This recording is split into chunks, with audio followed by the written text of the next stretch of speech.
Thanks everybody for joining us today for what should be an exciting conversational discussion on the role of technology, intelligence, and other things. My name is Theodore Spyropoulos. I have the pleasure of teaching at the Architectural Association. I direct something called a Design Research Lab. And I put together a symposium titled All Watched Over by Machines of Love and Grace as a kind of opportunity to kind of open up a conversation around the role of how technologies are really impacting the way that we consider practice and the way that we consider our relationship to culture and relationship to each other. The title of itself is really premised on two things. One is a poem by Richard Brautigan and a series by Adam Curtis. And the premise that was stated was that, at least from my side, was that as our world becomes ever more uncertain, the role of how art and design can actively participate and respond with this environment is of consequence. Dominant discursive arguments of today fall on historical crutches and habit. In contrast, we live in a technological sphere that is radically altering our communication, experience, and understanding of the world. If early experiments in design research labs such as the Architecture Machine Group served as a precursor to the communication revolution that we witnessed, today algorithms, artificial intelligence, biohacking, robotics, augmented reality, and machine learning are the dominant frontiers for interrogation. If one considers the current situation, much of what these systems are being designed for reinforce a bias, a world as is, rather than the possibilities of enabling a more collective and shared tomorrow.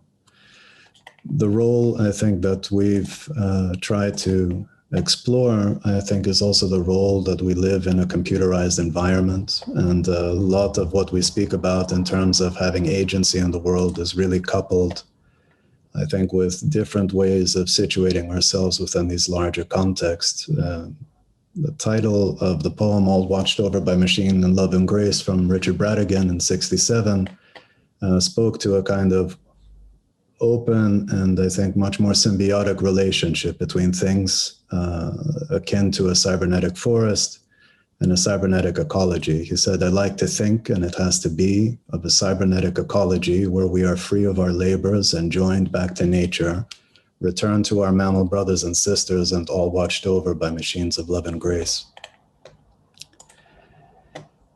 The poem itself, I think, was also a calling. It was included in kind of opportunities to really synthesize and bring together tools and thought processes. It was featured in the last Whole Earth catalog by Stuart Brandt. And it was part of really an approach to consider, I think, the role of design. And I think that that's one of the things that's motivating today, is to see how art, design, and cultural practice can kind of open up new territories for how technologies and sciences can be explored. It's coming from a very human-centric condition, which is basically trying to humanize technologies, but not with a pursuit of kind of a more socially motivated way of thinking about it. Within the pursuit and the domain of kind of architecture, also the idea of a kind of expanded notion of what that is, I think, is very much premised by a man named Hans Hollein, who basically stated that the true architecture of our time would have to redefine itself and expand its means, and many areas outside of traditional building would enter the realm of architecture, as architecture itself would have to enter new fields. And the role of the 60s and 70s culture in terms of synthesizing computation technology, I think, was very much premised with that kind of more experimental form of practice. In the context, people like Adam Curtis were trying to also consider a different argumentation for technology. So taking the same title, he put together a series for BBC, taking the same title, All Washed Over by Machines of Love and Grace.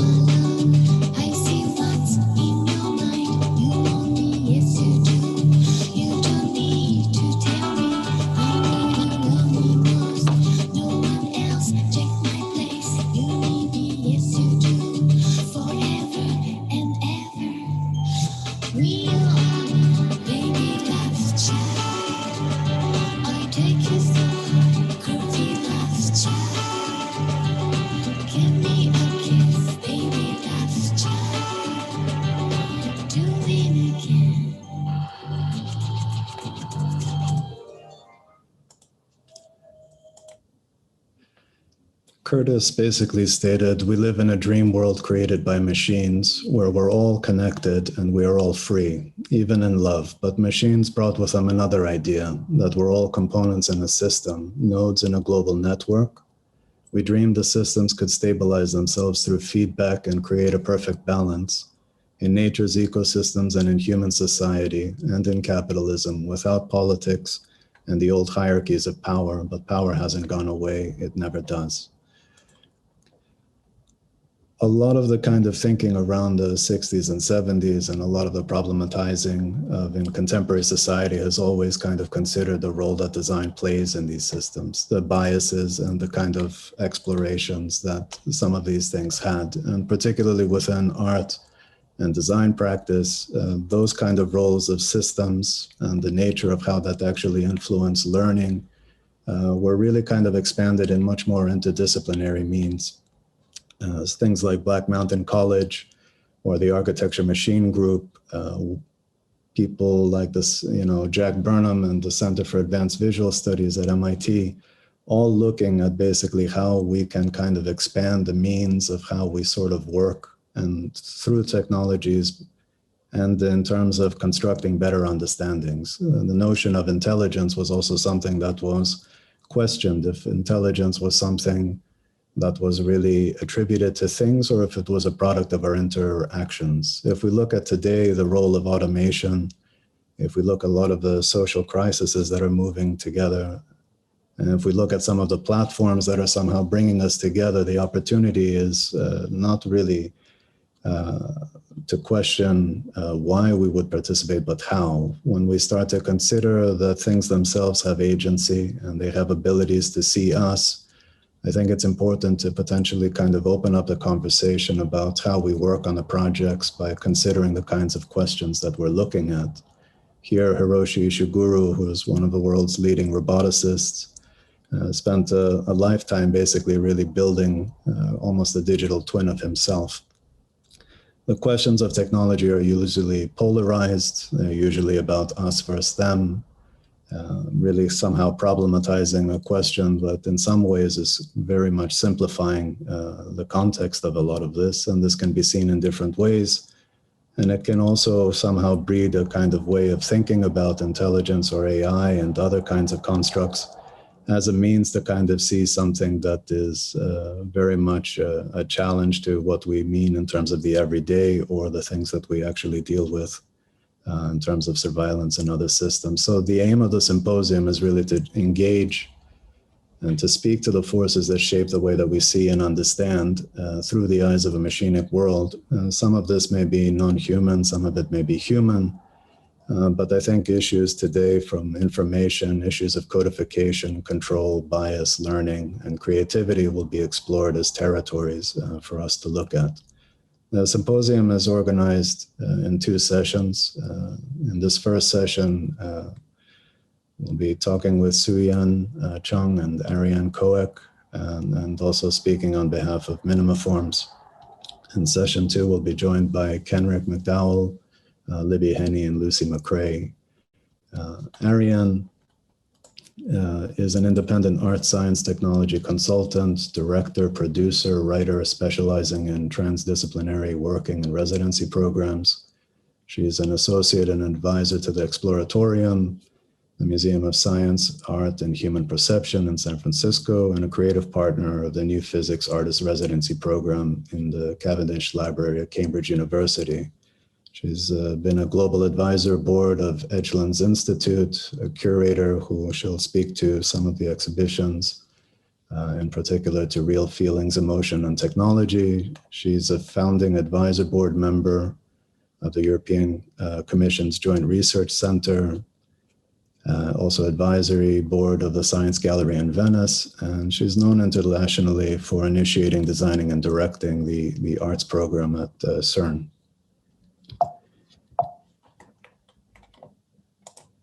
Also in the session, Suyan Chung is a Chinese-Canadian artist and researcher based in New York. Her work explores the mark made by hand and the mark made by machine as an approach to understand the dynamics of humans and systems. Chung is a former research fellow at MIT's Media Lab and a pioneer in the field of human-machine collaboration. In 2019, she was selected as Woman of the Year in Monaco for her achievements in arts and sciences. She's a featured TED speaker discussing her processes in post-human collaboration, and her project using AI and robots was featured in the cover of Art in America. She was in the inaugural EAT Artist in Residency partnership with New Museum and Bell Labs, and she received the Japanese Media Arts Excellence Award for her project Drawing Operations. I'm going to be speaking on behalf of my brother today for the work that we do under the name Minimiforms, which is really a laboratory that's working through art, design, and architecture. We basically try to explore kind of new means to facilitate communication, and we work in a kind of transdisciplinary way to kind of explore things from an interface, ephemeral structures, to creative robotics and architecture and urbanism. Kenrick is going to be joining us in session 2, who is a writer, a speaker, and a musician. He authored a book during this COVID lockdown with a GPT-3 AI called Pharmaco AI, and he's also the co-editor with Ben Vickers of the Atlas of Anomalous AIs. He records music under the name Kenrick. He established the Artists and Machine Intelligence program at Google AI, and he's a conference speaker, educator, and consultant across different think tanks. He's working very much really at the heart of using AI in collaborative practices, and I think between music and literature, he'll be joining us in the second session. Libby Henney is a British artist and lecturer at the Royal College of Art. She works on the impact of future technologies and is a resident at Somerset House Studios. Her work takes quantum physics as a starting point, re-examining systems through quantum computational lenses in an interactive installation and participatory events. She has a degree in physics from Imperial College and PhD in quantum information sciences from the University of Leeds. She's held postdoc positions, and she's a research tutor at the RCA, where she runs the systems research group. So she'll be speaking to us in the second session.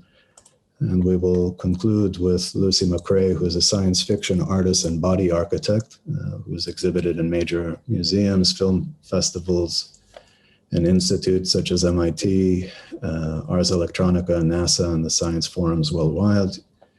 She's been shown at the Science Museum, London, Centre Pompidou, Venice Biennale, and she's a visiting professor at SCIARC. So to kick off the conversation, I think I'm going to present for 15 minutes. Each participant will be speaking for about 15 minutes on their practice, and then we will kind of have about an hour of conversation kicked off between the panelists and then opened up for discussion with the audience. For the audience participation, we ask you to basically put your questions in the chat, and we'll use the chat forum to basically share your questions with the panelists, and Catherine will be helping me to moderate that. So in the context of, I think, the panelists, the work that I do with Stephen under Minimiforms is really focused with the concept of enabling. And I think some of the things that we want to share with you guys today is really about certain issues around the role of technology and how that somehow impacts in the way that we think about things. And in terms of exploring some of these concepts, it's kind of important for us that we take the perspective that we're kind of situated in the world as a kind of radical constructivist approach, that everybody's observation of the world is their own. And thinking about Rodney Brooks and the thoughts about where agency may reside, in some of his explorations, he speaks to the fact that what is alive and what is machine may start to become more meaningless. Some of the works that we are exploring in our practice, like projects like Petting Zoo, are really trying to speak about robotics in a slightly different way from automation and production. It's really about trying to describe the world more from a behavior-based approach, and to try to open up kinds of conversations about how we interact with things and how things also see us, and can evolve kind of relationships. So a lot of the work that we do is very much situated within the public domain, and it's working between different mediums, trying to find relationships that kind of enable people to be curious and to explore and to use the systems in some ways to kind of speak to maybe a bigger purpose of where the trajectory of some of these subjects may be going. To do that, I think sometimes we have to acknowledge that the systemic approach is actually kind of expanding certain complexities, and art and design in some ways opens that up in a meaningful way for us to become much more participatory and more inclusive in terms of enabling those conversations with each other. And those have taken form in many different ways, but increasingly so, the notion of how the things that we design also interpret and explore us, and the things that make us potentially human, from gesture to emotion, and how these things can sort of deliver maybe different ways of thinking and organizing space have become very important. Our background has been very London and New York centric, and maybe one of our most important projects that maybe speaks to this notion of a kind of shared and collective expression is something that we did called Memory Cloud, originally in Trafalgar Square, particularly with this idea of trying to use physical space and public space as an interface, animating the built environment through conversation, and thinking about what technology is. I think we very much believe that technology is a very human pursuit. We are technology in some sense.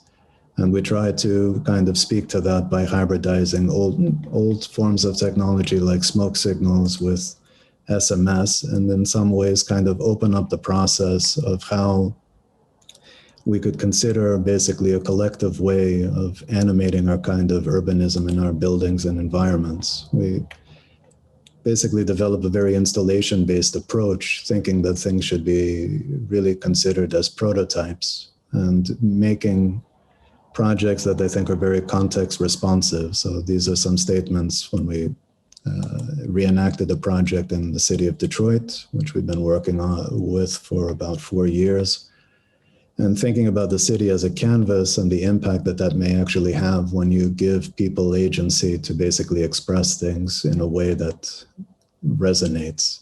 The Detroit Institute of Arts, for example, became a canvas to speak to the city of Detroit through the words of people. And that kind of inspired something called De-Electricity, was a light biennial that has continued to today. So even the notion of the ephemeral or the duration and its impact, I think when we speak to technology and its enabling advice, I think it's very much premised with the idea of really thinking about this prototypical and situating these kinds of notions of interventions within the everyday.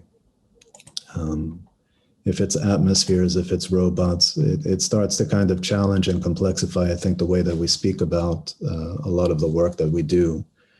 And language, in some sense, is quite limiting in terms of exploring this. And Kossuth in the 70s maybe spoke to this very directly, that the object of a chair, the definition of a chair, and the representation of a chair all fulfill a kind of clear articulation of what it is. But if we think about the situation today, maybe it's more complex when we think that things themselves, like chairs, have their own autonomy and have their own intelligence to kind of understand what they are in the world and how they are situated in the world. So here is a work from Eteha of Raffaello di Andrea, the chair itself having an understanding of its component parts and having a certain concept of chairness.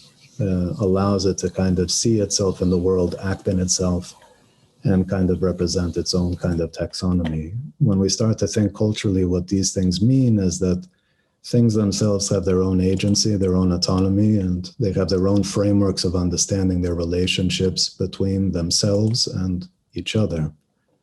And that can be seen in vision systems, for example, or behavior systems in everyday objects, like here are two basically hoovers that have two different ways of mapping in the world. The way that they act, the way that they behave, the way that we sense. I think these are very much coupled in everyday kind of aspects of the things that we have as everyday objects in our life. And in a lot of the research that we also do with our students, the notion of the emotive and the notion of seeing the kind of human-centric tendencies and how that sort of plays in things, I think, is very important. And these are generally kind of byproducts of also trying to speculate about what it is that gives agency and how agency can somehow offer us maybe a different understanding of our environment. You know, the ability of asking a system to possibly generate or create a space, a way of thinking about assembly, the way of thinking about more emotive relationships. So we ask the relationship of, you know, almost these kind of intelligent bricks and having the capacity to self-organize, like social insects, how they could problematize and create space, goal-oriented systems that are in some sense challenging the notion of how these systems are put out in the world and what drives them, things that could be autonomous, self-regulating, like some of the cybernetic models that I think led to people like Brautigan speaking about the cybernetic forest and influences from Stuart Brand to Buckminster Fuller. We've been looking at also sensing technologies within the DRL in my lab, and thinking about also how these things influence the way that we understand and the way that we learn. So it's more about these kind of participatory models, designing strategies that basically expand the way that we think about things, and trying to then kind of actively put them in the world and try to sort of enable those same kind of relationships to be explored. So one of the things that maybe I thought I could contribute is just one project that we did called Emotive City, because in some sense it kind of expands this idea of everyday interactions and the notion of what Hans Hollein was speaking to in terms of all as architecture, by speaking to the fact that we could consider our relationship to things as all as behavior. This was commissioned by Nesta when they were putting together an event to speak about the future of democracy, the future of culture, the future of money, and the future of machines. And from our perspective, we thought it would be very important to consider the city as really a model for a kind of self-organization, but to look at issues of mobility and to challenge kind of ideas of blueprints and master plans, and to think about these ideas of self-organization if they were modeled on us in terms of the things that drive us, our social relationships, and how we could somehow think about a model to augment some of the challenges that infrastructure and organization of city development would have. So we asked ourselves, what if our everyday interactions and desires organized our cities? And what we tried to do was set up a model that looked at mobility as something that was inherent to our domestic environments, and tried to shape that with an understanding that those things would basically evolve our living environments. The overall goal was basically to speak about a kind of human and machine ecology, and to really problematize the issues of architecture and the issues of ownership, and to look at ideas of kind of shared models and the strategies to think about the ways that we somehow migrate, live, and work within an environment. So we spoke very much about trying to engage through these kind of information-rich environments, and we spoke to a notion of almost chemical computing, where we were asking architecture to be really responsive and playful and think about the kind of social engagements and behavioral relationships that would allow us to kind of self-structure and to think about things. And we designed an installation with the idea that we would make these photocentric, phototropic robots that would communicate with each other, basically mining behavioral attributes from Twitter and TFL, and looking at them as a kind of model that would somehow self-organize and be stimulated by that. We thought about an idea of an architecture that would be bored, and an architecture that would find these kind of expressions through reaction diffusion and other ways of somehow customizing the thought processes of that. To conclude, I think from my side, it was really about speaking in terms of an architecture which is kind of evolving and adapting, and to think about the plasticity of our space, in some sense, enabling different ways of us thinking about how we can actively create space and redefine the ways that we think about our environments. not speaking to a form, but speaking to something that's in continual formation. And a lot of these things have been questioned with some of the current crises that we have today, thinking about these distributed robotic systems. This is a student project that was thinking about issues of vaccination and those kind of distribution processes, thinking about how we can bring the hospital to you. So a lot of these kinds of questions are very much kind of expanded in the ways that how these technologies can really kind of try to enable a better kind of future by thinking of how we are sort of modeling organizations around some of these concepts. So with that, thank you for this, and I'll pass it on to Ariane, if that's okay.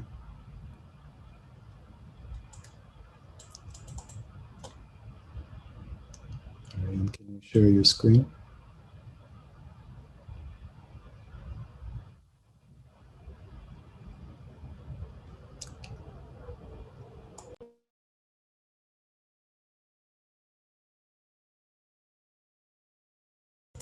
Ariane, I think you have to unmute. Okay. Okay, I'm unmuted now.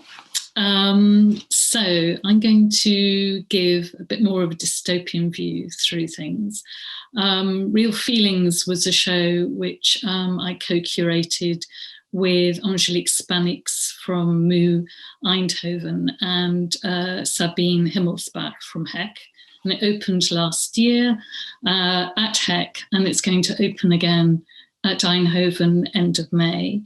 We were just fascinated by the way emotions in the 21st century have come to the forefront of our lives and how technology is now actually playing a role in emotions, which are the core of what it is to be human. Oops.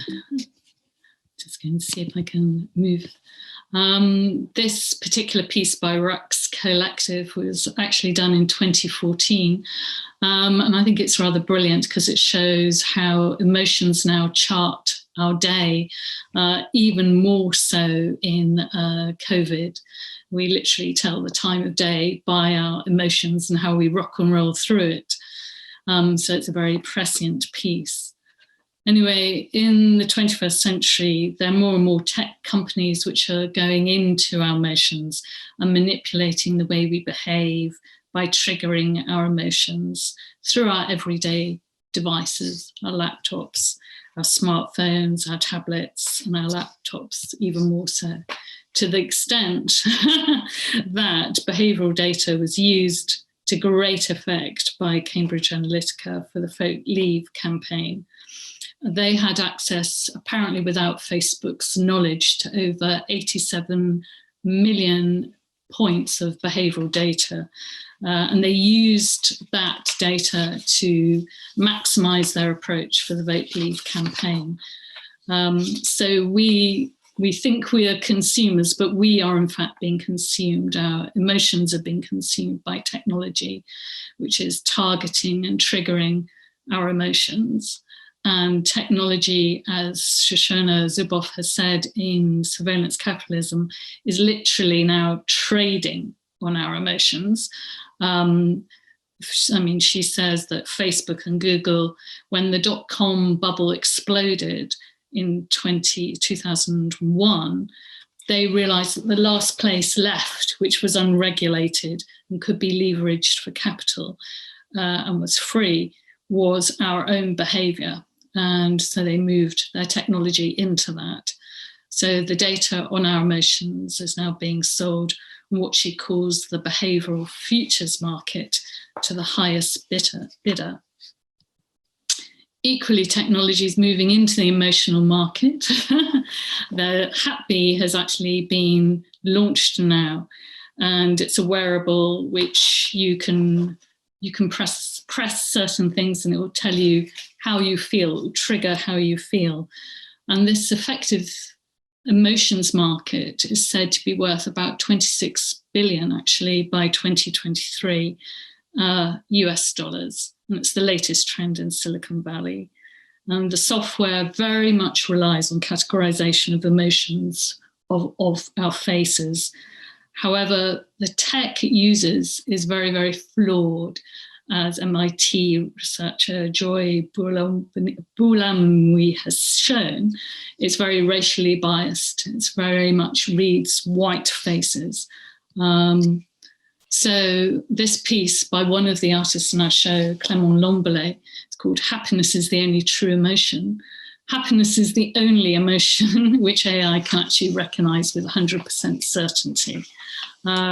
Otherwise, it has real problems in recognizing emotion, and that's on white faces.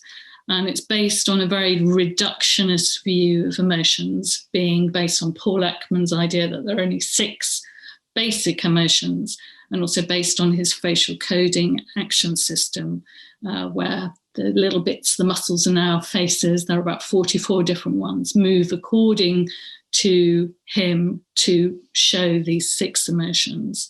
But there are many, many other ways of us expressing our emotions.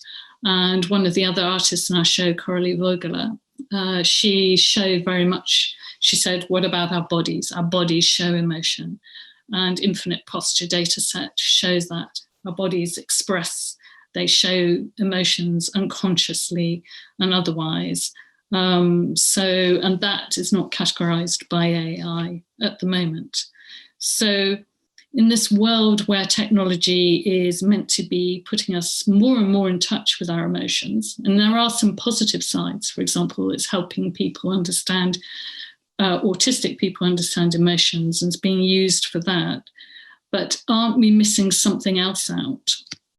So we commissioned Lucy Mcrae to do this piece called Solitary Survival Raft. And it very much says what we're missing out is all our senses.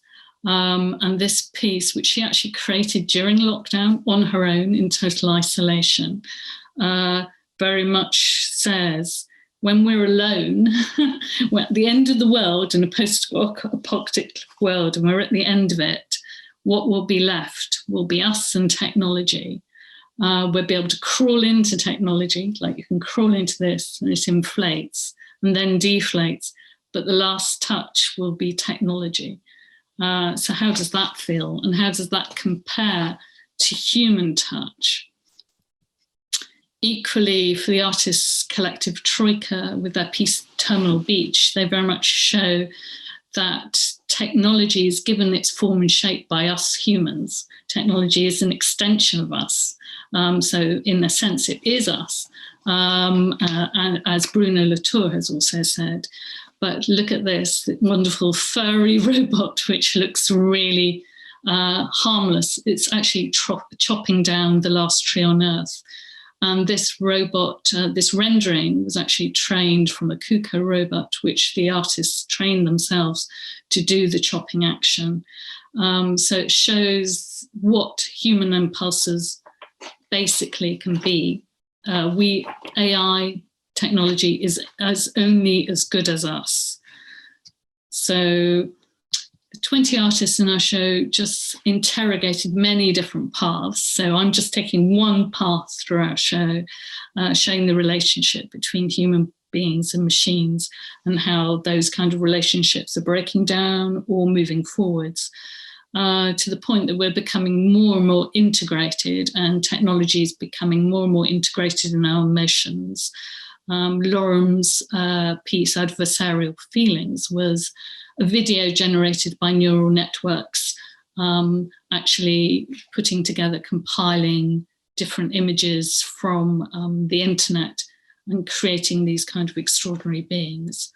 So as the emotional intelligence gap between humans and machines grows narrower, do we actually really know how we feel? And is technology beginning to influence how we feel and therefore behave? And who is really in control of our emotions? I always think it's really telling when you look at language, you can see what's happening in society. And we're always talking about shutting down and booting up and needing to reboot and phasing out. And I think there's a way in which human beings are kind of trying to cede the messiness of human emotions to technology and possibly fetishizing technology and its kind of linear way of looking at the world as something which is wonderful and positive compared to the messiness of us humans. But I would question, aren't emotions also part of creativity and a really fundamental part of creativity? Having said that, the eminent neuroscientist Antonio Damasio has actually significantly changed his mind about technology and has said that there is an imminent time in the near future when robots will be able to feel, and that is on course. So equally at the same time as this is happening, we are losing more and more touch with our own human emotions. In the USA, for example, children are being taught how to read emotions between each other and what they are and what role they play. And there's an increasing call for emotional literacy. Technology, according to Heidegger, in his essay, The Question Concerning Technology, was created to immunize humankind against change and liberate us from fate. It has now become the agent of change and could be, and maybe is beginning to enslave us and even define our politics. As J.G. Ballard also said in an interview, what we need is an inner spacesuit. We don't need an outer spacesuit. He was referring to developments in biology, but it could be applied. I think we do need an inner spacesuit to go inside ourselves and realize what's going on inside us at the moment and take control. So I would argue that in the 21st century, what is happening with technology is there's the beginning of invasion and accessing our emotions, the core of what makes us humans. Technology is being used to trigger us. Technology is making money out of us. And it's also creating new emotions, like the ones which may be triggered when we look at the Kuka furry robot chopping down the tree. And I would also argue we're experiencing a technological colonialism of our senses, including a reductionist approach to our emotions. And it's a colonialism which we're actually carrying out on the last space we've got left to conquer and make money out of, and that's inside ourselves. So that's the end of my presentation. Thank you so much, Ariane. So just get rid of this. Okay, let's see. I'm very much looking forward to our conversation after these talks, but I'll take over from now. Okay. Continue. Okay.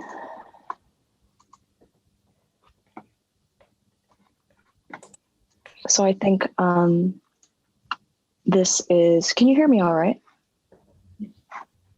Yes. Yes. Are we sharing? Okay, great.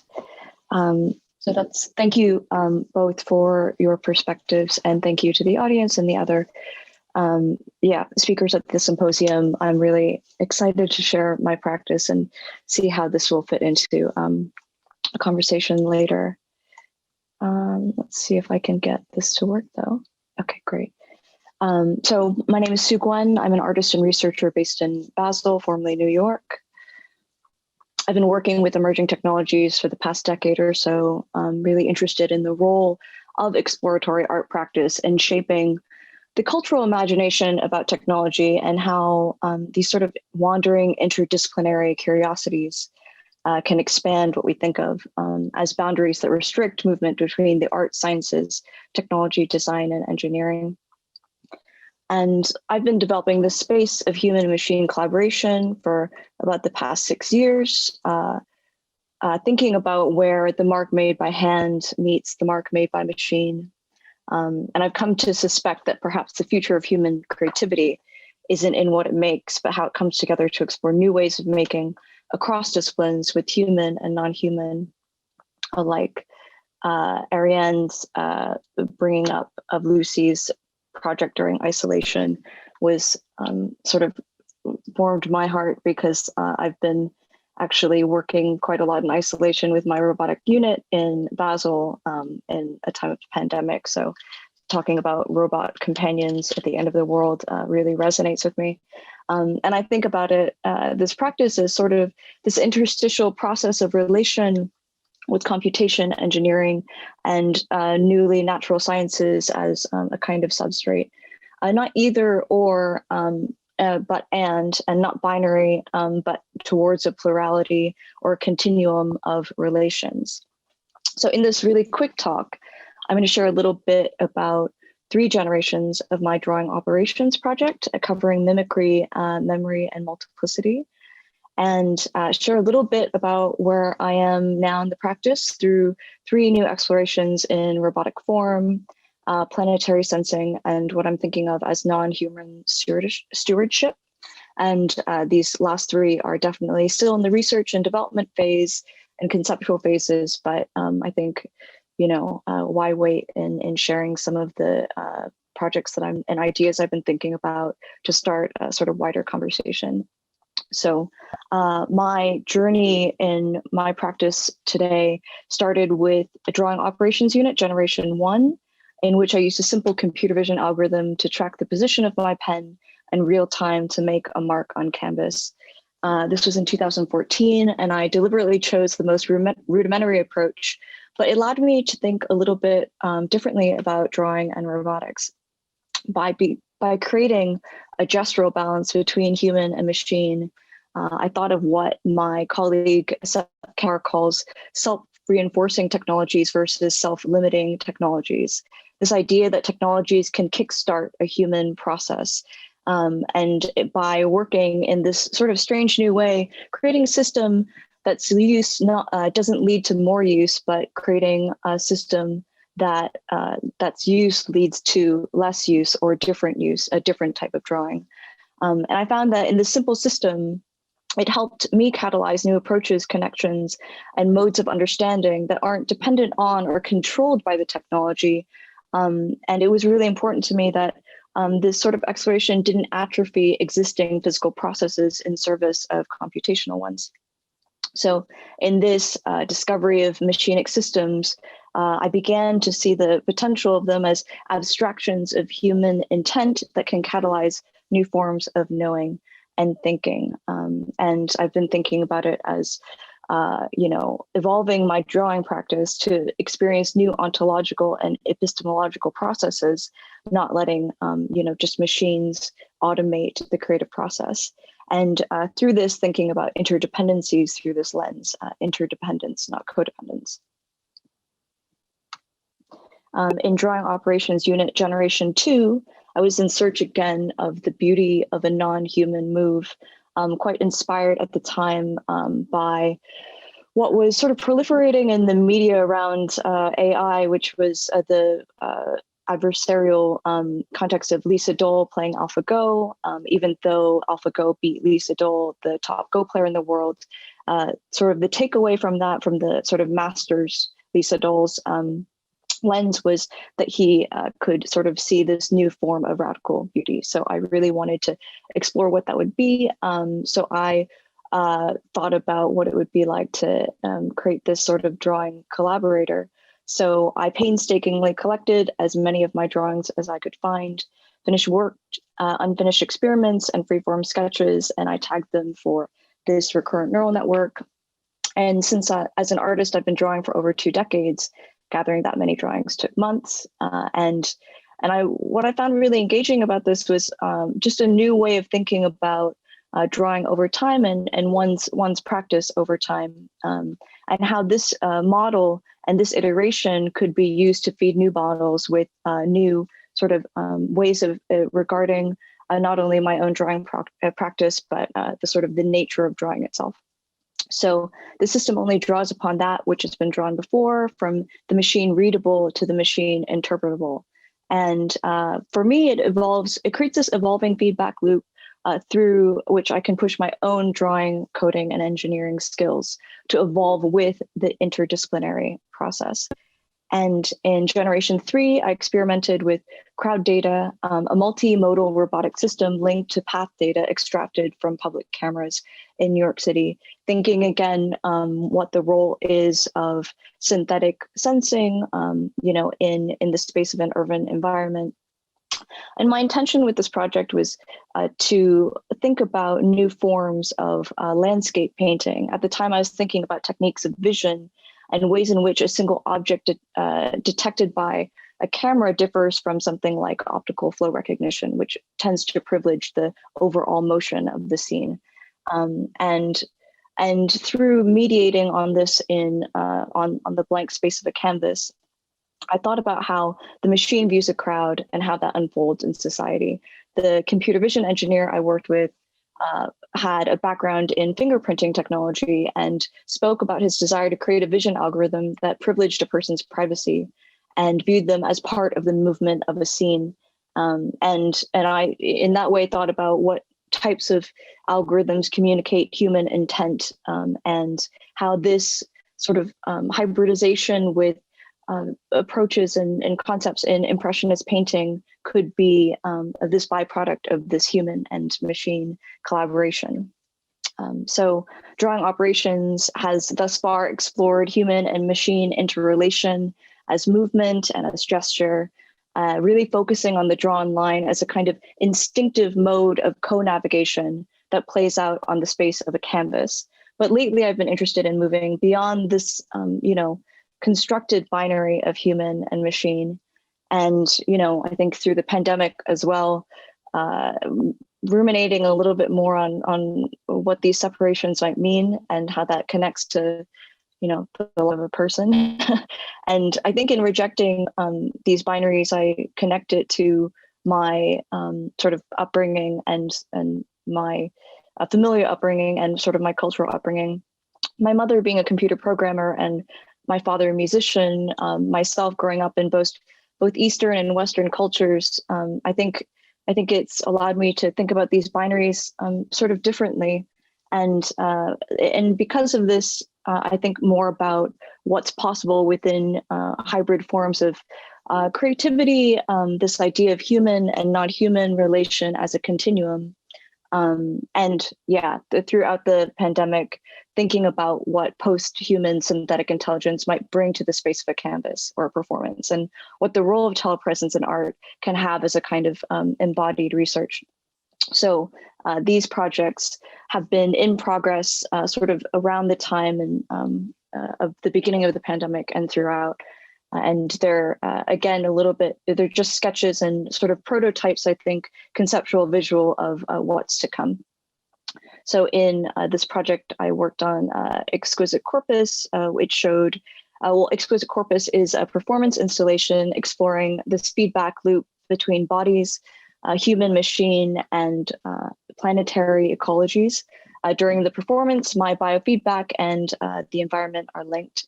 It debuted in Mexico City right before the pandemic, and that was interesting.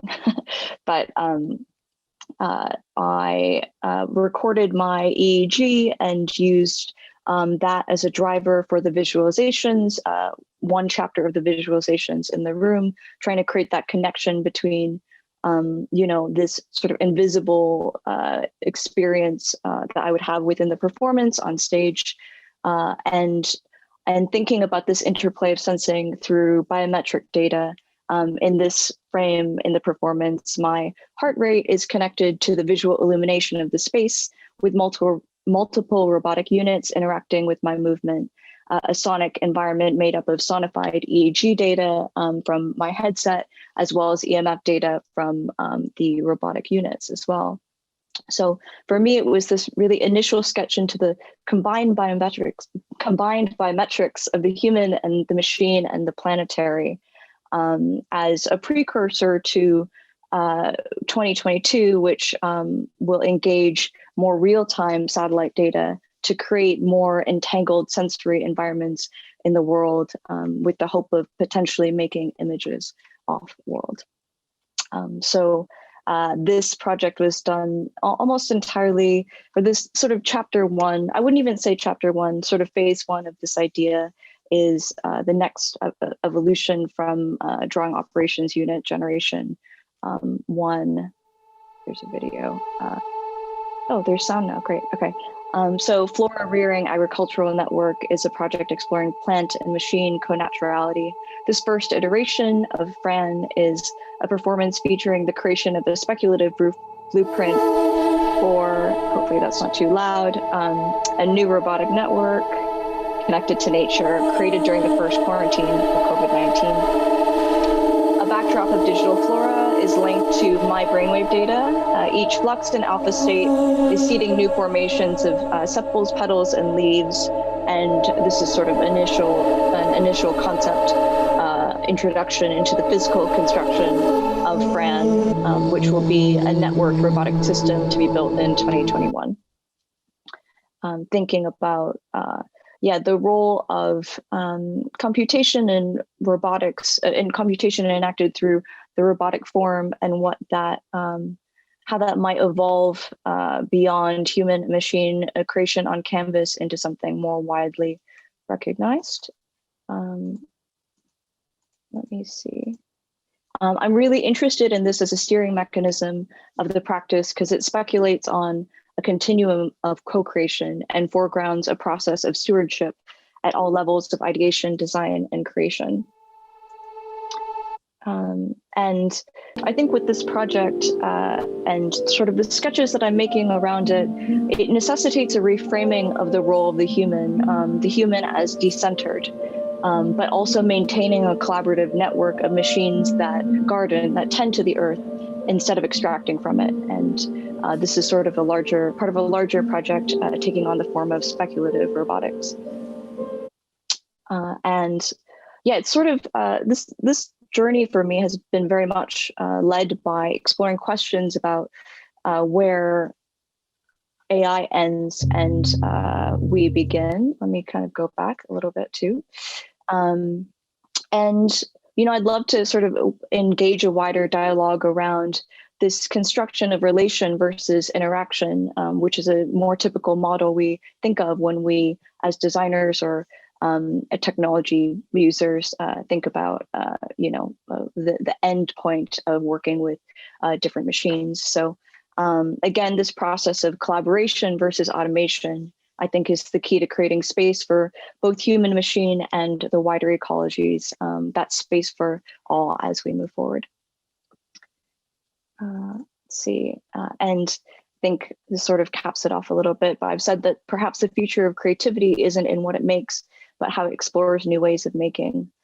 These are some of the works that I've been painting in isolation with the robotic unit and sort of speculating in some of these ideas. So it'll be really wonderful to discuss on this panel. Thank you.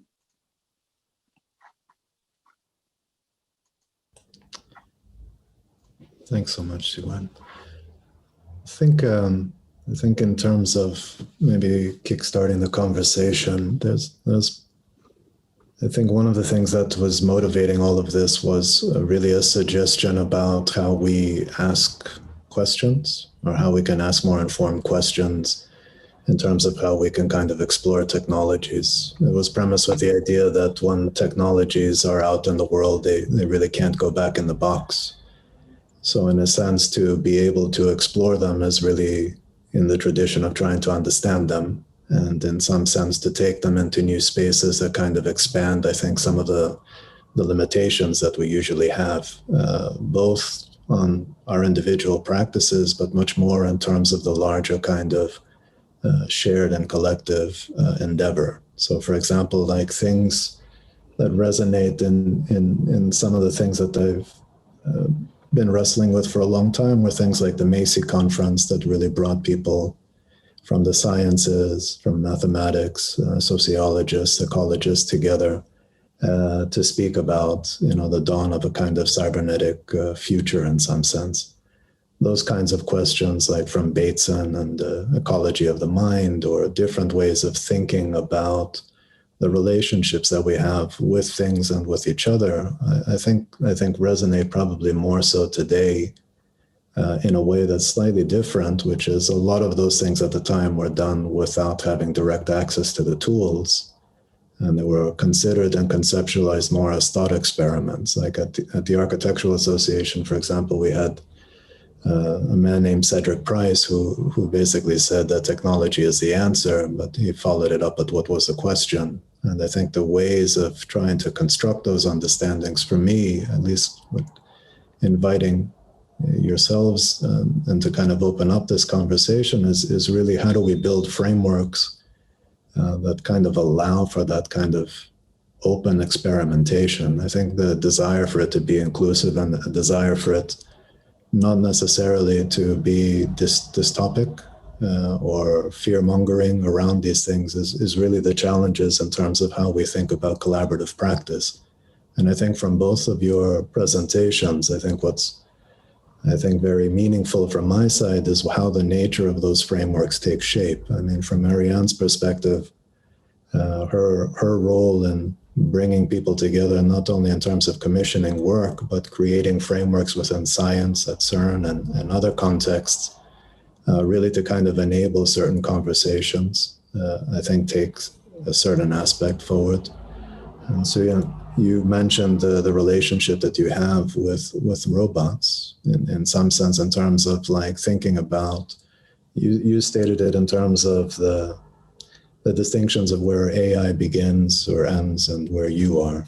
And I'm wondering what differences actually make meaningful difference in that sense, when as you guys are evolving your practices relative to those kind of conversations, how do you set up those kinds of frameworks to allow those things to be more exploratory?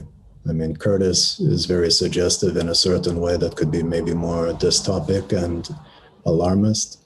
Brautigan would be the complete opposite in terms of celebratory and poetic. I think if we are to move past this, I think we have to kind of really try to explore this. And I think that there's an interesting tension between the ways that we explore it that maybe you guys could speak to. I guess I can start a little bit.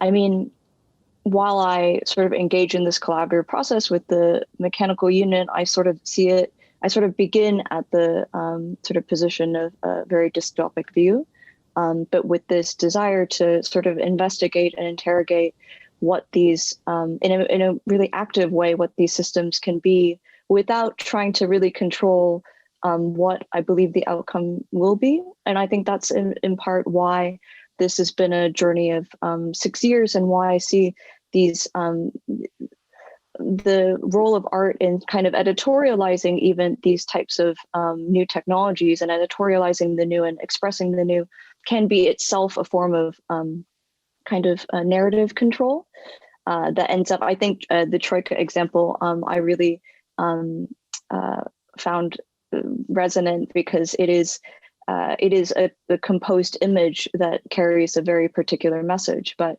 by allowing a more porous engagement and active engagement with the design of a system, the co-creation of not only the system, but its artifact, I think we can speculate at sort of new ways of thinking about the role of painting in a technologically advanced society, what the role of what the authorship of a data set, a painting data set in this case, would be, and sort of not and problemizing. I think what I would see is like the authority of data and the assembler of that type of data set. And I think with this complexity, I'm trying to evolve something quite simple as well, which ends up being a response to this sort of otherwise dystopian narrative that also gets constructed in the media that also has its own uses. So I think I'm trying to open the conversation up to any evaluation of whether it's sort of these interactions are good or bad, with the hope of sparking new conversations and new types of projects. Marianne, do you have some thoughts? I agree with Sue Wynn. It's all basically about being open and being speculative.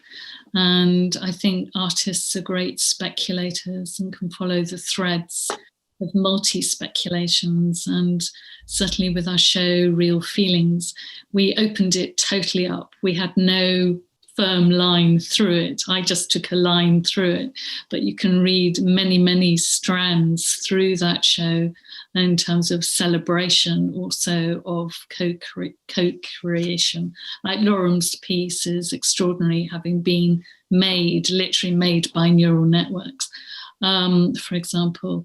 So I think it is about being open, speculative, moving forward. You might take a position, but always challenge your position. I think that's the most important thing. Always challenge your position, always challenge your assumptions. Yeah. And actually, I have I feel like we're sort of using the word speculation quite a lot. I think in the project and the practice that I've been developing for the past few years I think it creates speculative artifacts, but the technology behind it is entirely non-speculative. Like it's all a functioning tool. So I think that's part of a little bit about how I've been able to push back against these narratives of dystopia or utopia that are sort of prescribed to users by sort of thinking about the materiality of a data set or the materiality of a robotic unit helps really inform what I understand to be the limitations that I take as a creative catalyst, but it offers another form of engagement that's not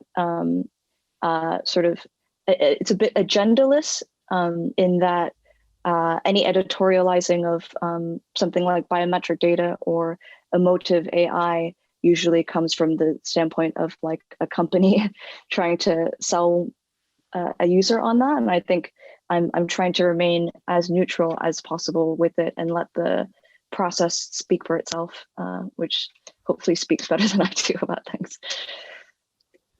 I mean, I think if we pick up on that aspect of neutrality, I mean, there's a lot of argumentation that technology at the heart of it, particularly as a framework, is not neutral. Yeah. That it basically has the fingerprints of those who basically generated it, or let's say, for example, in particular, in the ways that people are using AI systems and machine learning, reinforcing habit. Maybe one of the things that I find quite important is thinking about kind of creative practices as disruptive technologies within that in some way. But it seems the ways that one considers that, I think, are really important. So I'm just quite curious in terms of how do you guys consider this idea of sharing? I think the aspect of what we do on our kind of personal practices in some senses is very important because it speaks, I think, to a certain kind of attention. But I think one of the issues that Ariane brought up, I think, is the general tendencies of creating kind of systems that in some sense are exhibiting a form of control. And I think what I find interesting in some of the panelists' work is the fact that idea of control can be considered really an illusion, like it's a form of messaging that somehow has an amplification. But really, to get to the deeper kind of substructure of these technologies, it necessitates experimentation. And that's where I think like the conversation about how we set up the questions to interrogate are very motivated. It may be in terms of questioning mediums and the role of art, but I think what's fundamental in terms of some of the initiatives that both of you guys have been with is a role of art and science, and how those can't just be completely forged relationships. They have to kind of emerge by a kind of shared belief in exploring things like experiments for art and technology, or listening to Ariane and how her and her collaborators worked on curatorial practice, resonates in a way that Yasha Reichardt's cybernetic serendipity did, in some ways, of not really qualifying where the work was coming from, but looking, if it was coming from a Boeing designer designing graphic software, or if it was coming from an artist And I'm just wondering, in terms of the ways that we kind of can make that information more shared without the metrics of the bias that some of these systems are running on it.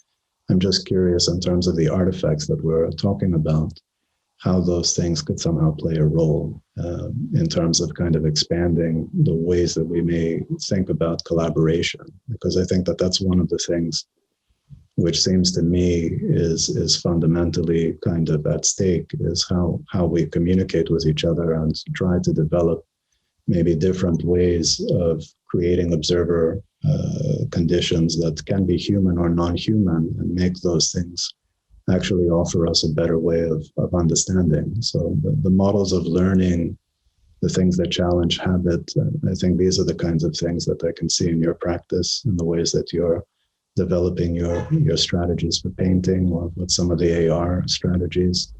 And I'm just wondering how those technologies are influencing this. It's very process oriented, but I also think that it's very important to try to find some synergies of how those things can collaborate in very different kinds of problems.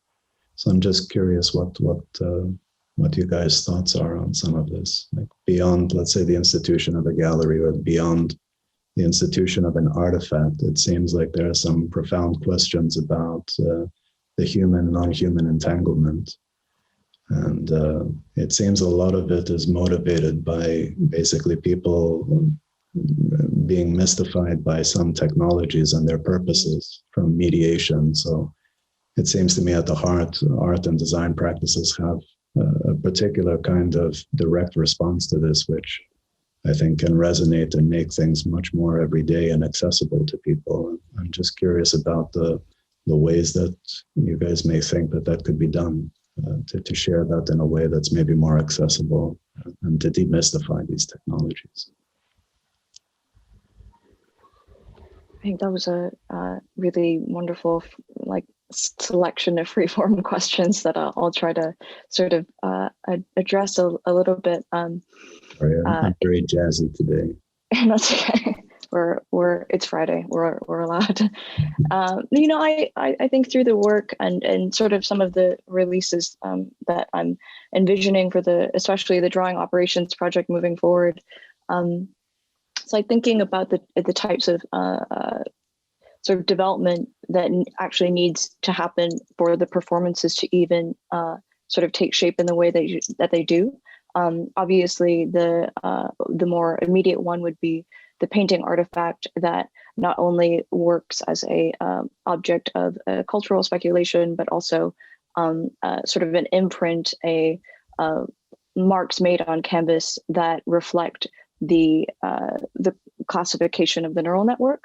So I really like that sort of dual function of something like an artistic artifact. I find that in the development of the balanced interaction with the robotic unit, there's forms of invention that, me and my team have needed to sort of think about, like depth sensing, for instance, and more like sensitive technologies that will actually function in as like kinematic robotic research, but also as part of something that makes a performance feel more harmonious. And I think the reason why this really excites me, it's because the arbitrary separation between something like arts and sciences or technology and engineering, I think sort of contributes to this passivity around how we think about the perceived neutrality of technology, or sort of why we struggle with thinking about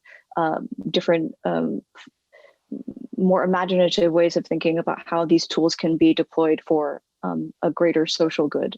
It's because they've always been quite divided. And I think part of the role of the practice is to create these artifacts that function and live lives in both that sort of humanize, I think would be one way of saying it, but I would say more hybridize these complementary approaches that allow for broader cultural engagement with otherwise rather incredibly abstract and networked and sort of systematized systems of control, I think, in a lot of ways, but not necessarily so moving forward, to also bring a very jazzy answer to your question. Thank you. Marianne, do you have any thoughts on that? I'm just very curious as to whether Sue-Wen has any feelings when she's drawing with the robots and when she's drawing on her own. And do you feel a sense of guilt when you're on your own drawing, or a completely different sensation? I really love that question, because it sort of changes by the day. I'll say that that's one reason I brought up Sat Kamvar's sort of description of self-limiting versus self-reinforcing technologies. Really keen on not letting my own physical drawing ability atrophy. I think that in its simplicity helps speculate at the role of technology in atrophying our creative processes potentially. In the work, I actually, if I'm honest with you, I've always found drawing with the robotic unit quite, or in the beginning, there was a real discomfort around it. There's something psychologically challenging about seeing one's own drawing reflected in a non-sentient unit, and then also having that be it sort of carried out in one site of engagement. The canvas has been, prior to this pandemic, actually much more challenging, but because I've been mostly for the past few months isolated in the studio, it took on a little bit of a different sensation, because it was really the gestural collaboration that felt like company, which is sort of speaks to the human mind's ability to anthropomorphize non-sentient objects. But I found that sort of dynamic and that a lingering point of fascination about this project. I still draw daily, actually. You can't see because I've got the green screen on, but the room is filled with drawings. And through that, I've been able to see how the drawing has changed over time. And that's also becomes a sort of a data set or another body of work to interpret based on this continued engagement with the arm. So it's been a really interesting thing to share with people. What do you think you've learned? What do you think you've learned? Your bodily drawing. What has your bodily drawing learned?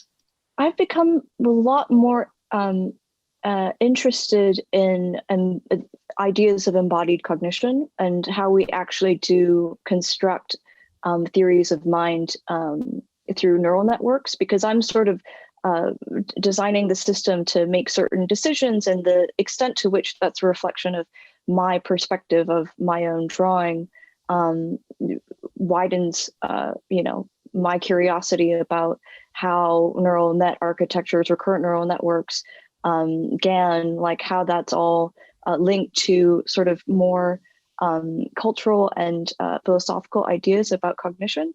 So me thinking about the importance of the body in that, and extended, enacted, embedded ideas of cognition have widened up my thinking about the types of collaborations I would like to think about, which is more like the thinking about the planetary body or the collective body beyond my own sort of single, sometimes cognizing self. So, but yeah, I could wax poetic about that a lot longer. I mean, I think we could maybe open up there. There's a lot of questions in the chats, and some of them are, I think, in the spirit of actually what's being discussed now. One of the questions is asking, there are a couple of questions that are really speaking to AI and robotics as independent art, if you consider them as independent artists themselves, as artistic collaborators, or as tools for artists' use. The argument that AI is like photography as an artistic apparatus that initially drew criticism out of the fear of replacing the artist, which became a tool unidirectional by the artist. issues of control and artistry, and if it's a co-collaboration. And there are questions also in terms of the development of different drawing tools, in terms of how they're sort of mapping. And your second generation drawing robot, if you could speak to that a little bit more in terms of how that's sort of responding to the first generation. Because I think that these are kind of evolving kinds of ways, I guess, give also an insight in terms of how somehow builds that feedback mechanism within the strategies of evolving. Definitely. So yeah, I think one of the slides that I took out of this presentation was the slide by Harold Cohen, Harold Cohen's Aaron, which is a painting robot from, I think, the 70s. Yeah. And I think I referenced that as a precursor to the drawing operations work, because I think what that system was a project that Harold Cohen called Aaron, that was pre-programmed gestures based on his paintings that sort of were situated separately, that automated in some ways his painting process with some levels of computational randomness. I think that's the artifact that was generated. I think what sets apart this drawing operations unit generation 2 as a collaborative project, and why I see the work with the robotic arm as a collaboration, is because of the shared sort of gestures that drive, or the input gestures that drive the machine Doug's for the heads, drawing operation unit generation 2's painting strokes are actually they are catalyzed by my drawing gestures as inputs. So you'll see in documentation of all the work, never just show the robotic unit drawing on its own, because for me that like a plotter printer, it doesn't actually implicate both human and machine within the work. And in that way, it becomes collaborative, because I not only am responding to the shared marks on one canvas, but that creates this ongoing process of feedback that can actually, at the moment, it is mostly gestural, but there's a lot of different ways to think about what catalyzes the mark making, so that there is sort of a gestural embodied entanglement within the space of the drawing. So as I understand it, a paintbrush can't do that. A typical tool isn't so intertwined with and doesn't evolve alongside evolving being. It doesn't develop, not evolve as in like evolving sentience, but it doesn't quite develop in that way. So I don't think of the units as separate artists.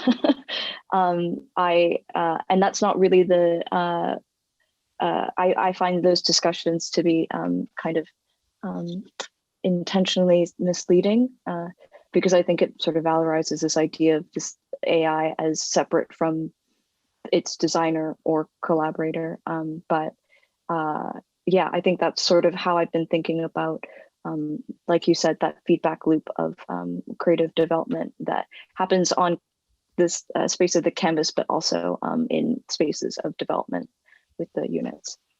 Yeah, because there were some questions about I think that kind of interaction or collaboration, if you saw those as machine accidents or randomness, if that was something that in terms of that's driving the actual intentionality of the robotic response system as something that is, maybe more conversational or more based on novelty, if the behaviors of the robot in some sense are evolving in ways that you purposefully play with those aspects.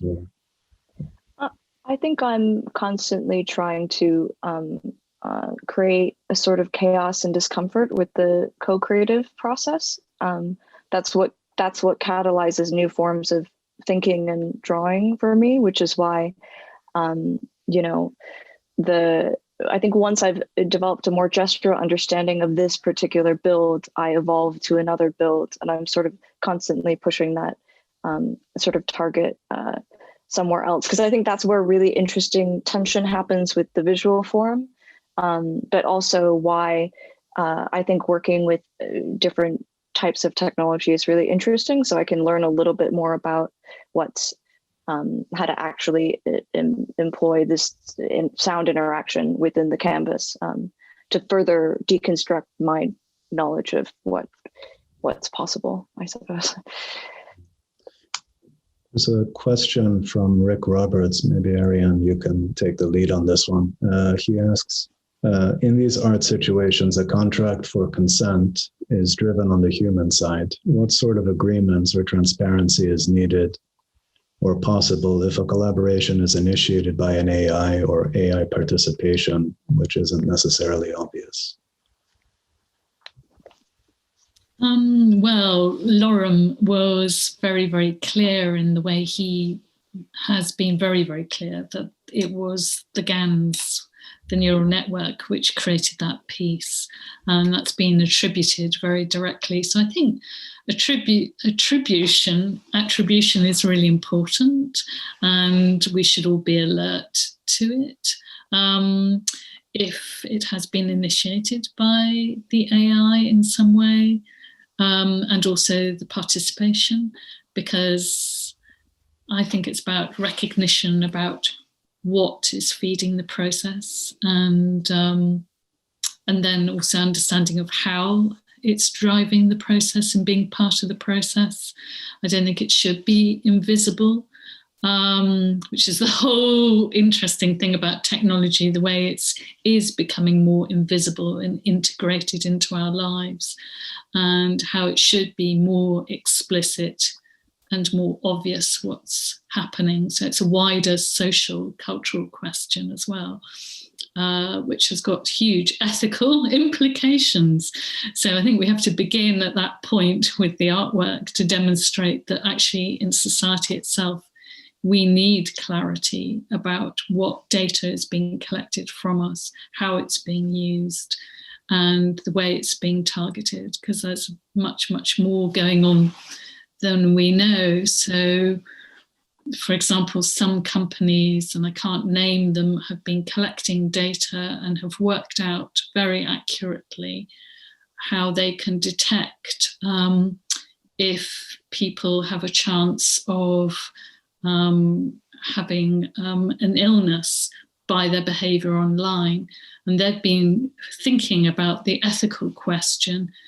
Do they step in and now say to people also, oh, you have a X, 90% risk of developing this illness, because they've managed to find an algorithm. So there are all these things going on at the moment, which need to be uncovered and discussed and explored. Yeah, I mean, it brings up maybe some questions about the way that we speak about AI in some sense. So it was brought up in a couple of presentations, issues around, let's say, for example, AlphaGo and the relationship with the Go player, Lisa Doll. It's usually spoken about as man versus machine or human versus machine. But the context of it is really a learning model that's learning from many, many gameplays. So that distinction in terms of making a meaningful difference is quite different when one considers the idea of a learning model or an AI as not having an embodiment that has that kind of singularity in some sense. And to think also about the nature of how we catalog or the databases that we create. I mean, I think it's also interesting how we approach those databases that these things are mining from, because it does really set up, I think, a way that these things either reinforce habit or actually really embed a bias in terms of what's being observed. And maybe one of the issues around that, and maybe it's of interest to kind of explore it a little bit, is about the autonomy of things. I think in some sense, when we speak about agency, or at least when I try to in some way, it's really understanding that these elements that we put out in the world have and should potentially have a degree of autonomy, to be able to do the things that actually challenge us and respond.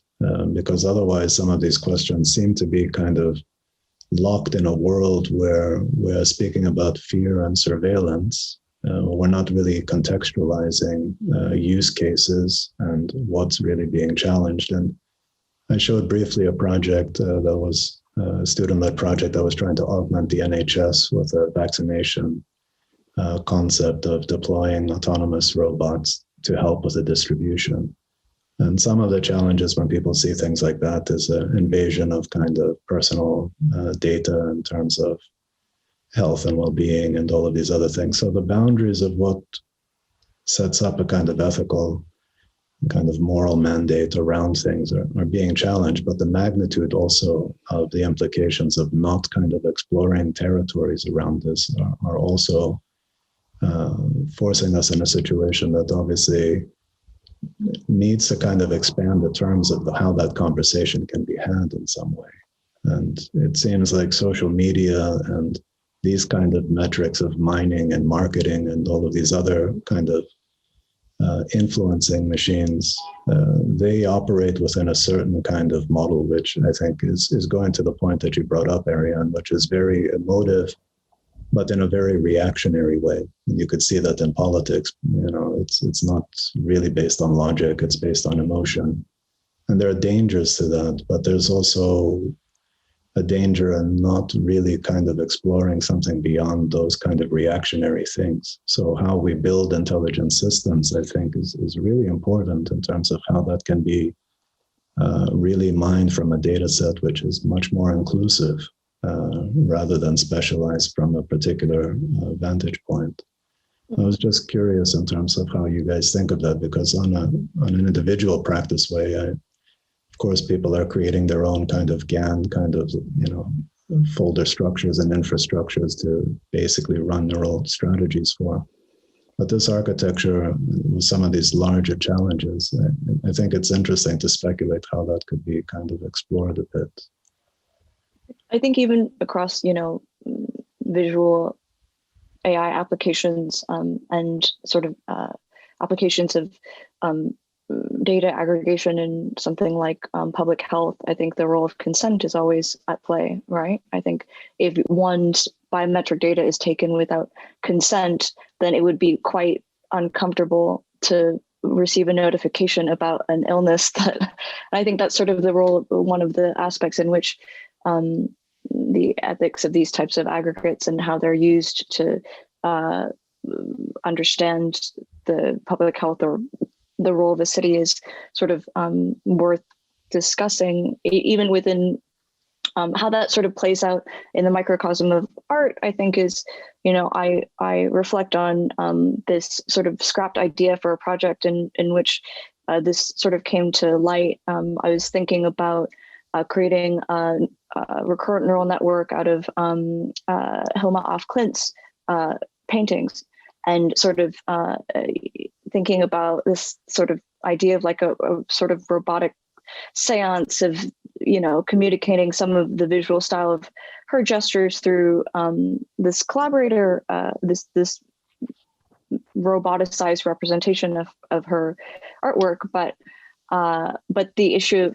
arose of consent, in that while I feel like there would be maybe a sort of I would imagine, I would hope that would be something that would be permitted posthumously, like what is her control of her visual work, and would that be, was the role of consent in that? What is the role of authorship in that?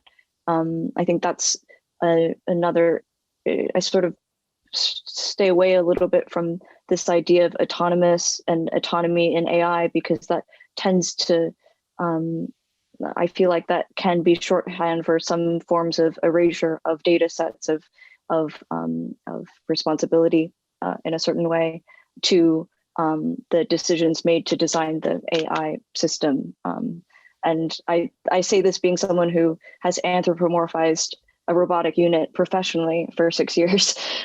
So obviously there's a lot of gray area in narrative work at play, but yeah, just that was one answer to something, I'm sure. But when I've been thinking about this type of psychographic data being gathered by Facebook and sort of manipulative emotional data, I at least for me, I find it very distressing and very dystopian. So Ariane and I definitely share that thinking. I was really inspired by Audrey Tang's approach to using sort of technology. He's the digital minister of Taiwan at the moment, and has done a few talks that I found really encouraging about how these networked systems can actually be employed towards like pluralities of voice and opinion and consensus. And at least for me, I forgot that was possible. And I found that really deeply inspiring, and that humanistic approach to working with these otherwise what I think we've created as systems of control in the West have been really encouraging.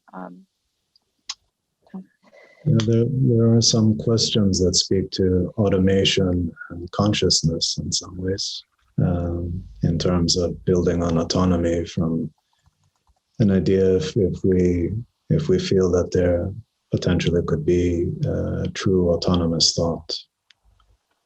Or is it always going to be, in some sense, what it is now, an aggregation of basically human data correlated in with different kind of optimization algorithms and others? So I guess it's an issue of we believe that AI has the capacity to have consciousness. I think this is a little bit of a, I don't want to say it's a cop-out, but I would say that when I've considered that, I've sort of, and that's sort of the interesting thing about philosophies of mind and theory of mind that comes into play. I think the argument could be made that, even human beings don't have pure autonomy of thought, thought and emotion being part of the larger embodied process of survival.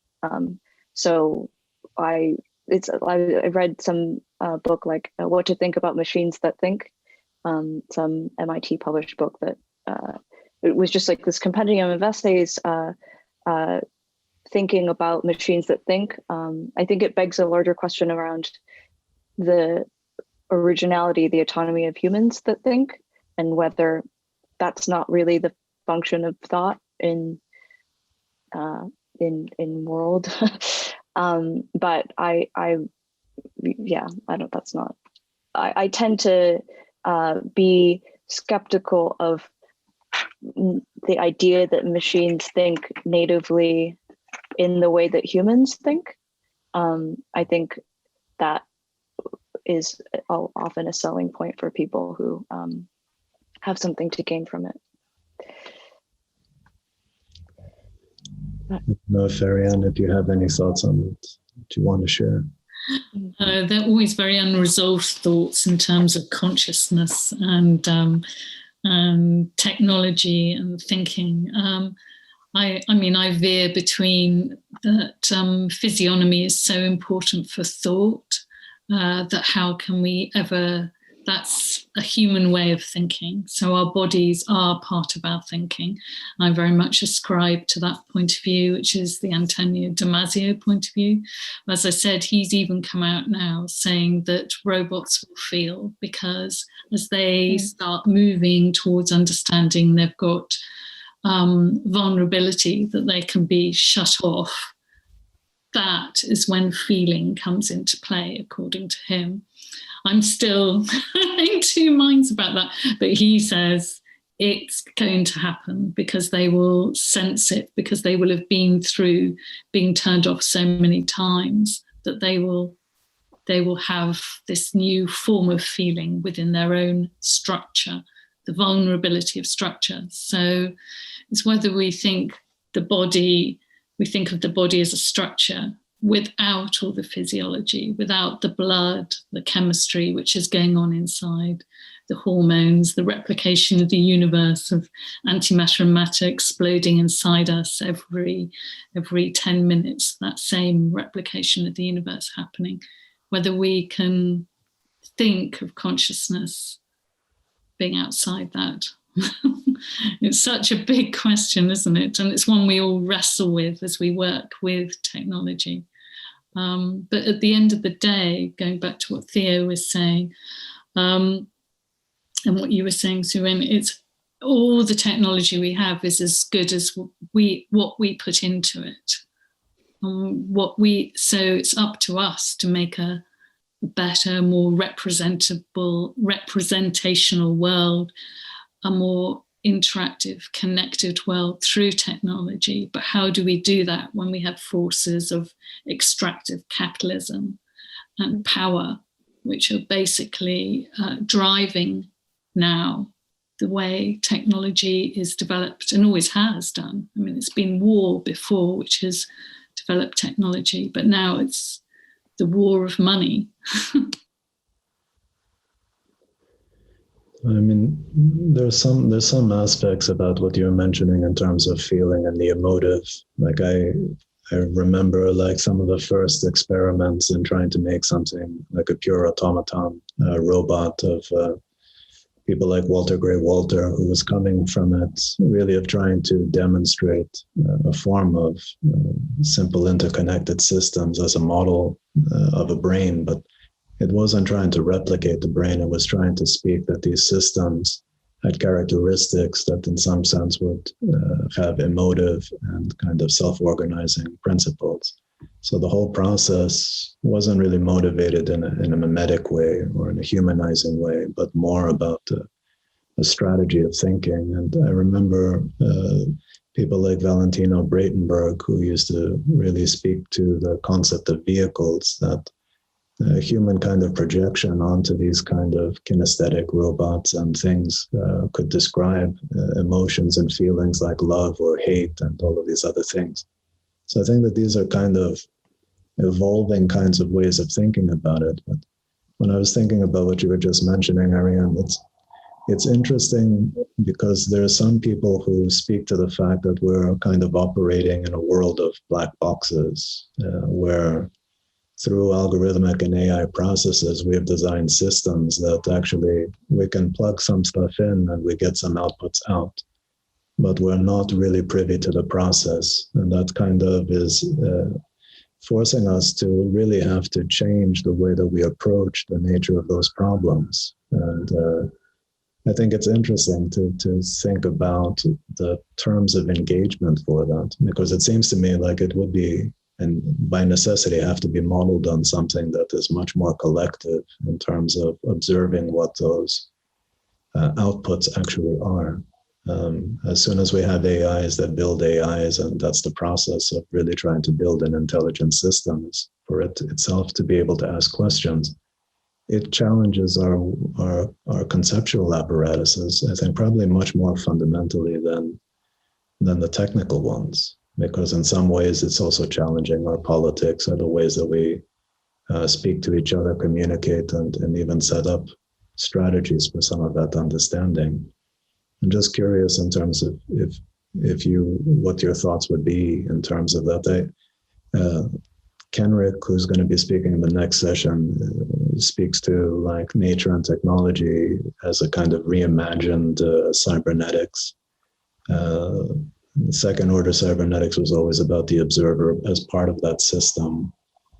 When we somehow see the observer as not singular anymore, but the observer is such a distributed kind of ecosystem of interacting things, it's interesting to see where we, or how we even start to frame those questions. And I'm not so sure, but I'm just curious what, or if any thoughts you guys have with the ways that you guys interact with the different communities and audiences, because primarily it's expanded way beyond art and science and technology. It's really speaking to very different kinds of audiences with maybe very different kinds of observations of the world from their perspective and the way that they somehow come to it. If it's technologists or startup companies, or if it's coming from different platforms. And I'm just curious in some way.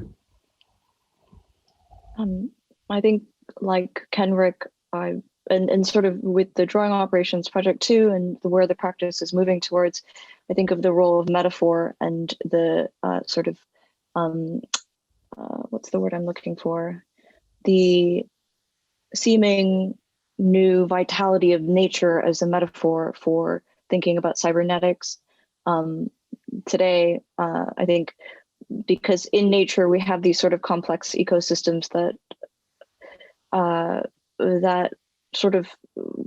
that grow, and they're sort of generative processes of growth and interdependence that I think are quite necessary in trying to see beyond these isolated black boxes of sort of feedback loops towards the greater whole. I think that metaphor really resonates. I think, with some of the recent work and thinking about material ecologies and sort of development in more specific ways of using nature as a inspiration for the design of different cybernetic systems, and being able to integrate that into the design of in my case, the robotic unit itself, strikes me as interesting to loop it back into sort of this question that I'm seeing in the chat, which is sort of the intersubjectivity, the subjectivity of our engagement with nature, also the intersubjectivity of potentially of sensing, feeling AI or a robotic unit. I feel like there's something about that interconnectedness and sort of shared catalyzed experience, networked experience that could actually help a human being see the wider planetary whole. If that it's sort of things that I'm writing a little bit more about, so speaking about it at the moment is very new, but I see nature as a metaphor as a way to combat these more outmoded ideas of cybernetics that also feed into a larger aim of being able to see a collective ecosystem of borderless interaction, entanglements of human, machine, and ecology that I think about in Donna Haraway's latest book, because it wouldn't be a conversation about machines in 2021 without mentioning Donna Haraway.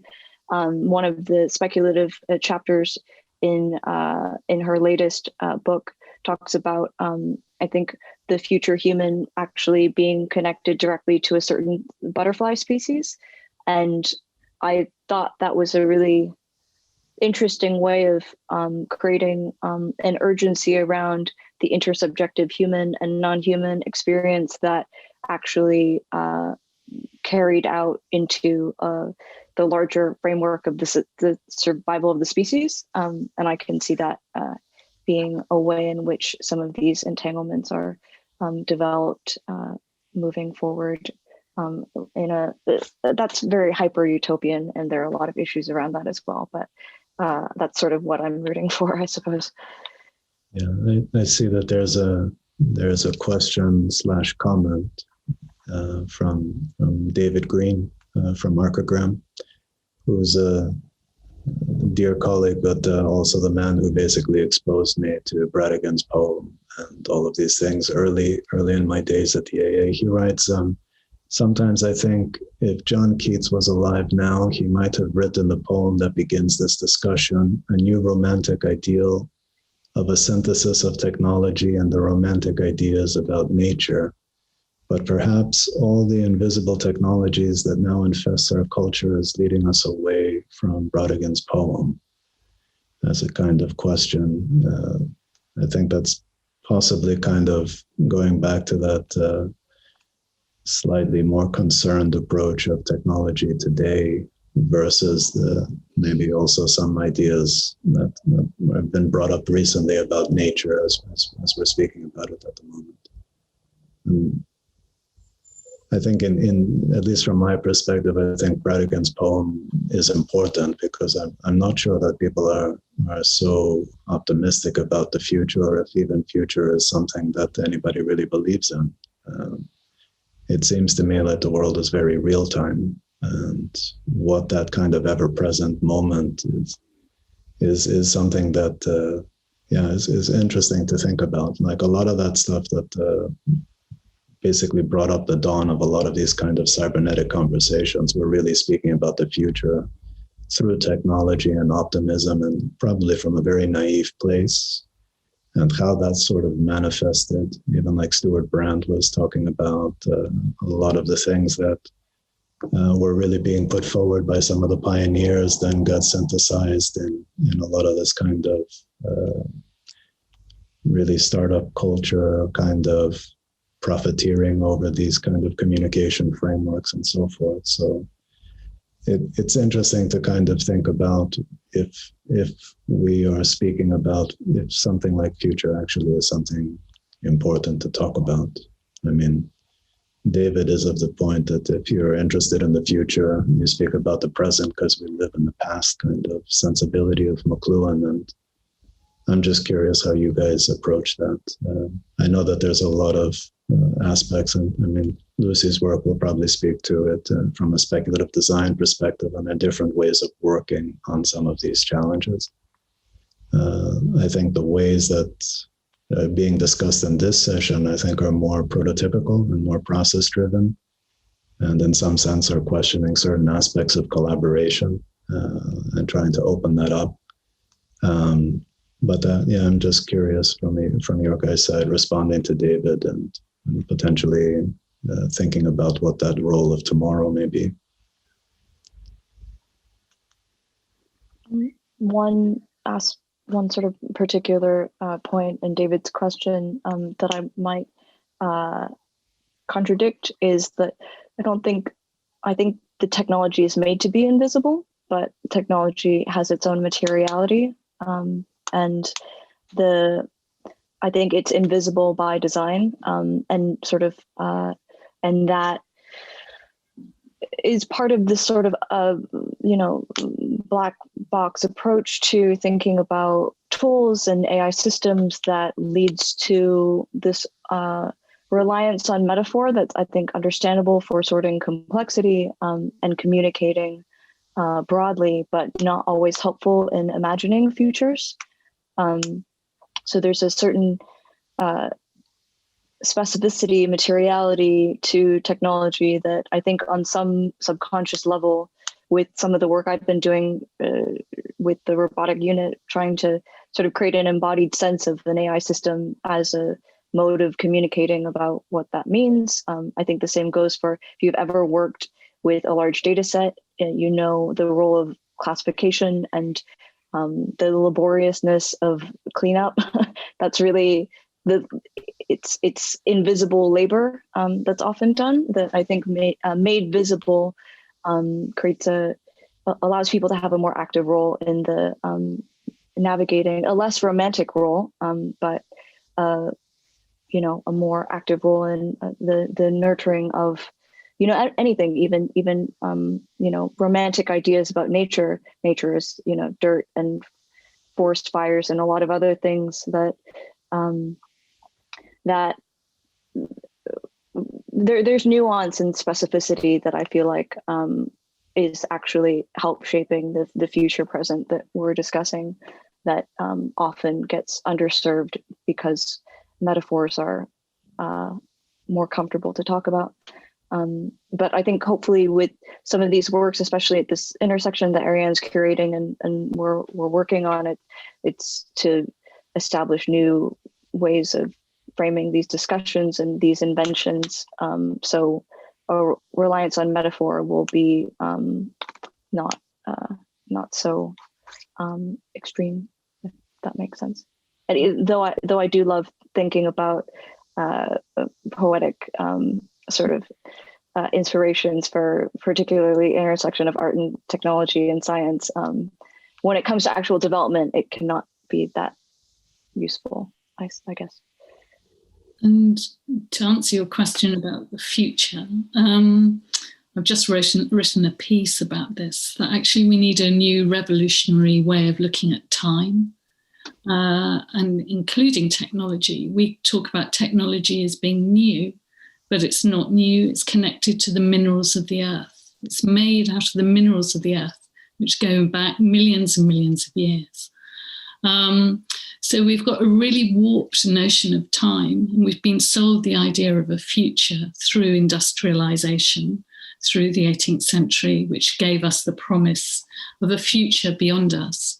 But you look at indigenous peoples, for example, they don't talk about the future. The future is behind them because they don't see it. They gesture about the present. So the future is the present. We have to have responsibility in the present and understand that all the technology we have is connected to the earth and taking from the earth. And it's what Sue Wynn also said, you know, we are all interconnected, every single being on this planet, every chair, table, breath of air is interconnected. Karen Barad, Donna Haraway really developed Karen Barad's theories, which are based on fundamental physics.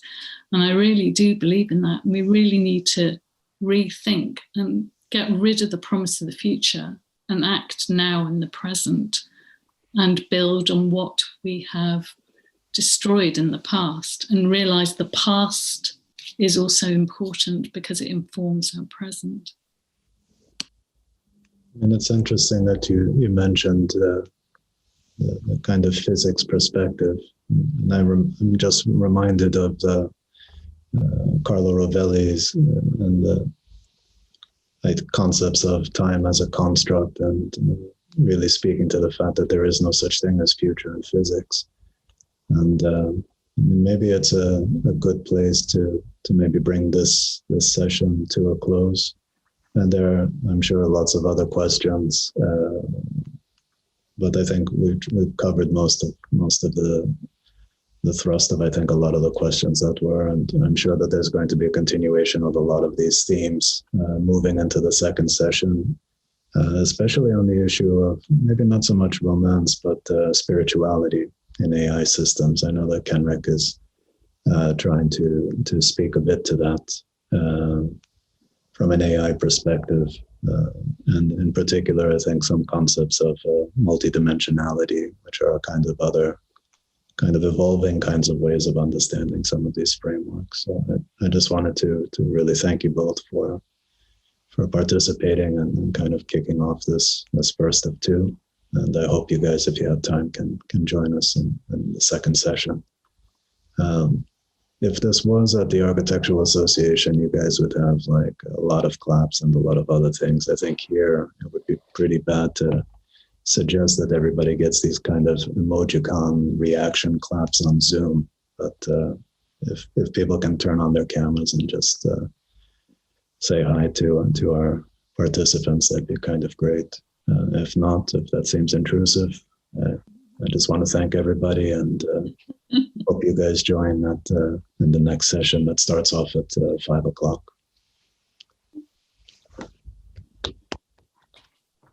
Thank you all. Yeah, and thanks everybody for the questions. It's been very informative. And we'll catch up at 5 o'clock. Syrian, Ariane, thank you so much. And we'll be in touch shortly. Thank you. Thanks, good.